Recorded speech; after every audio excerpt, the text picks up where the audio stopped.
welcome back to my channel. Thank you so much for clicking on this video. It means so much to me. Thank you. So today, as you can tell by the title of this video, I am going to be answering or discussing a few concerns some people still have about coming to teach and live in South Korea. So I'm just going to be addressing those because the main reason why I started this channel was to help those who want to come to Korea, those who want knowledge about coming to teach in South Korea. So a few people have messaged me on Instagram and I'm just going to be answering those questions. These are the questions that I frequently receive on Instagram. So I am going to be doing that. So without wasting your time, why am I saying so many times? Okay, without wasting your time, let's get into it. So the first one is, how can I come to Korea? Like, how do I come to Korea? There are people who still ask me this question, even though I have a detailed video on this subject, but I'm just going to quickly go over it. If you want the detailed process step by step, I'm going to leave the link to that video in the description box down below.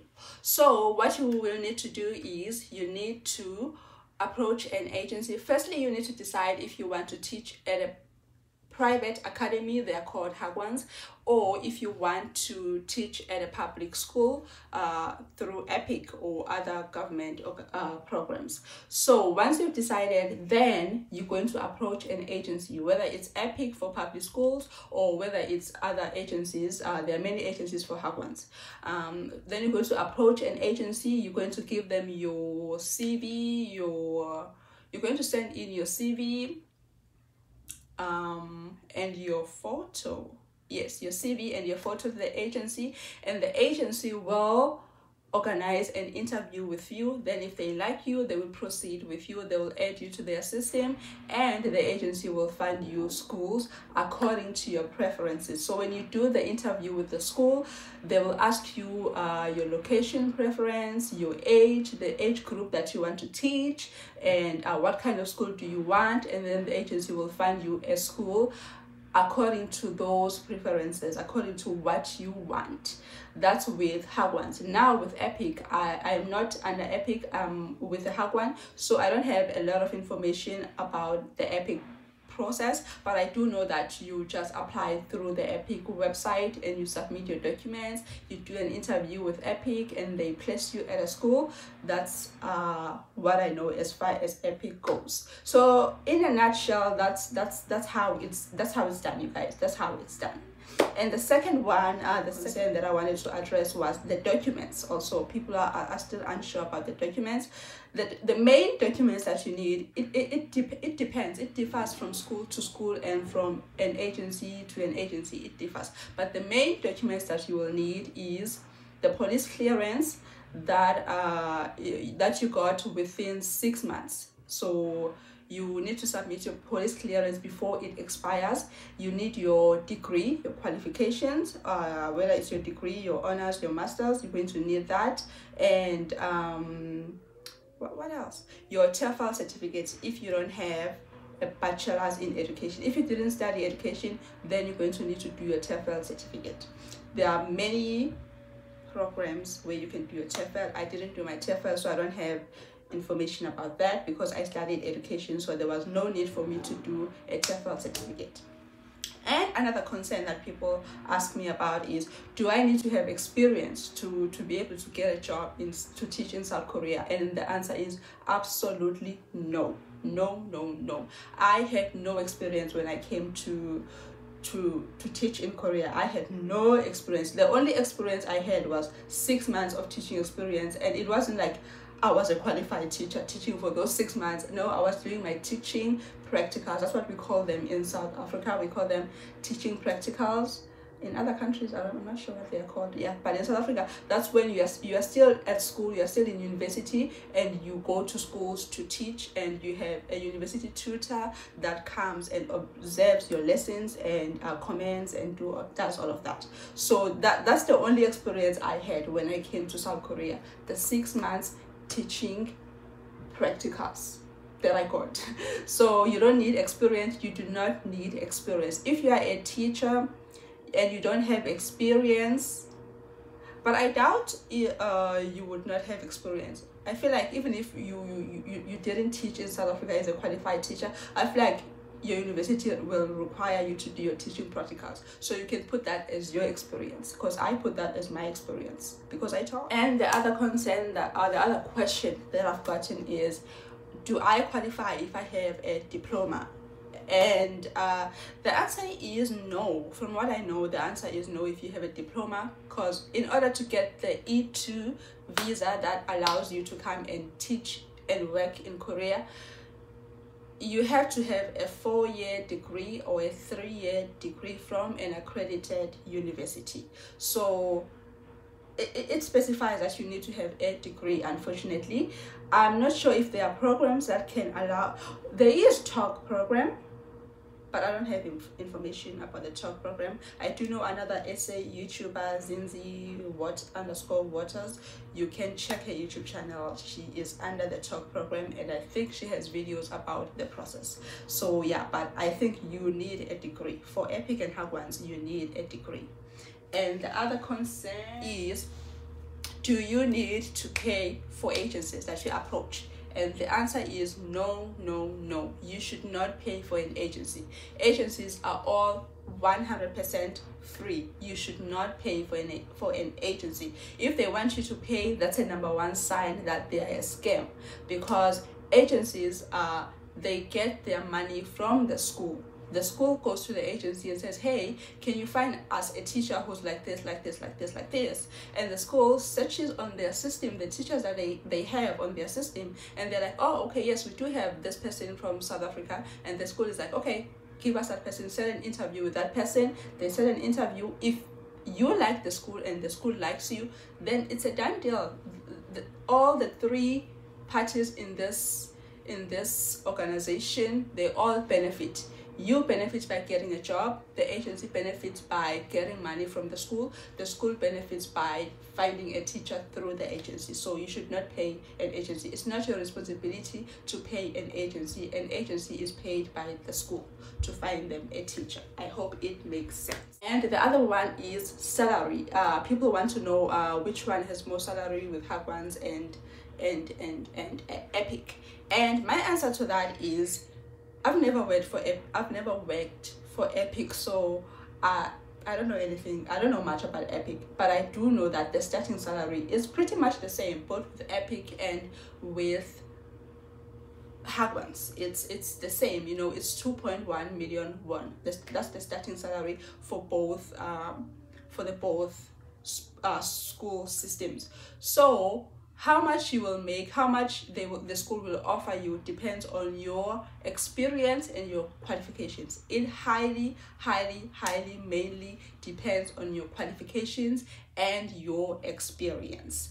Now, if you are a qualified teacher, you will make more money at international schools. We also have international schools. We have Hogwarts, EPIC, and we have international schools. So international schools are known for having a higher salary, and they want qualified teachers. You need to be a qualified teacher to teach at an international school, unlike EPIC and Hogwarts, where you can have a degree at any field. So if you want to make like a lot of money, then you can go for international schools, but you can make quite a lot of money also at Hogwarts if you have good qualifications and you have good experience. That's my laundry machine, don't mind it. And the other concern that I got is which one is better, Hogwarts or EPIC? And it depends. You just need to think about what can suit you as a person, what would work for you as an individual with your personality and your needs, and what you can put up with, and why you are coming to Korea. If you're coming to Korea to explore the country, to live your best life, then I think you should go for EPIC, because EPIC has less working hours and has more holidays. If you are coming to work and to save money, to focus on saving money. You don't care about doing all of that traveling and exploring the country and going to other Asian countries. If you don't really care about that, just like myself, then you can go for Hogwarts. But Hogwarts, the working hours, they are so long, and we get like 10 days of holidays, like 10 days per year, 10 days. So it just depends on you, like which one can you put up with, you know. But yeah, that's just about it. It just depends on you guys. I cannot make that decision for you. It depends on what's important to you. What can you put up with, you know? And the other one is TEFL certificate. If you don't have experience, you're going to need to do it. But if you have experience teaching, then you don't need to do it. But if you don't have experience, then you will need to do it. And the other one is saving and international banking. Okay, so with saving, you can save a lot of money in Korea, like working in Korea. Most people come to Korea so they can save money. Some come to Korea so they can pay off their debts. Some come to Korea so they can take care of their families. So you can do all of these things, like whether you want to save money or to travel or to pay off your debts, you can do all of that. You can, it's doable, you can do it. It also highly depends on what kind of a person you are. Do you like living large? Do you like taking vacations every month? It also depends on that. But if you are a person who doesn't like living large, who's not into things, then you can do whatever you want to do. You can save a lot of money. You can do it. It's doable. Save, it's 100% doable. 100%. Now, international banking in terms of, people have asked me, like, what bank should I use when I leave South Africa in order for me to be able to do international transactions. And you can use any bank that you use in South Africa. You don't need to change it, because I've never seen anyone on the Facebook group, or I've never heard anyone complaining about their bank being crap when it comes to international banking. I feel like all South African banks, they can do international banking. You just have to take a few steps in order to make sure that when you arrive in Korea, you do not suffer. So the first thing that you need to do, after it's official that you are leaving the country, you are leaving South Africa to come to Korea, you need to go to your bank and tell them that you are leaving the country. This is very important. You need to inform your bank. You cannot leave the country without informing your bank.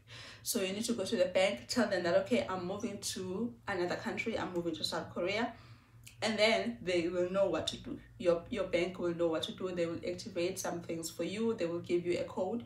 I'm using Capitec, so she activated some things that I do not know, guys. I've never worked at the bank, I don't know.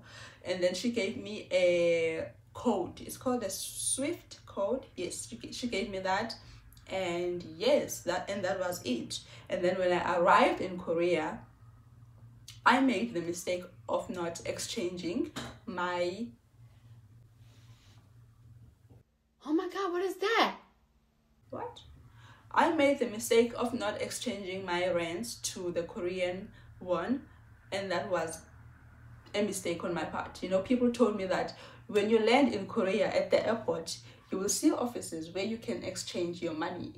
But then when I got to Korea, when I landed in Korea, I was so nervous, I was so overwhelmed, arriving in another country by myself. I was just so overwhelmed with emotions. I didn't want to talk with anyone. I just wanted like my school to come get me, because I was just overwhelmed, guys. So I didn't do any of that. So when I got to Korea, I had no cash. I only had my Korean card. So whenever I wanted to buy, whenever I needed something, just swiped my card. Fortunately, it worked at most shops here in Korea. It worked, but at some shops it didn't work. It declined at some shops, so I couldn't use it. Especially at the smaller shops, it declined. I couldn't use my card. But at the bigger shops, I could use it, because I was able to like get clothes, I was able to buy my food, I was able to do a lot of things.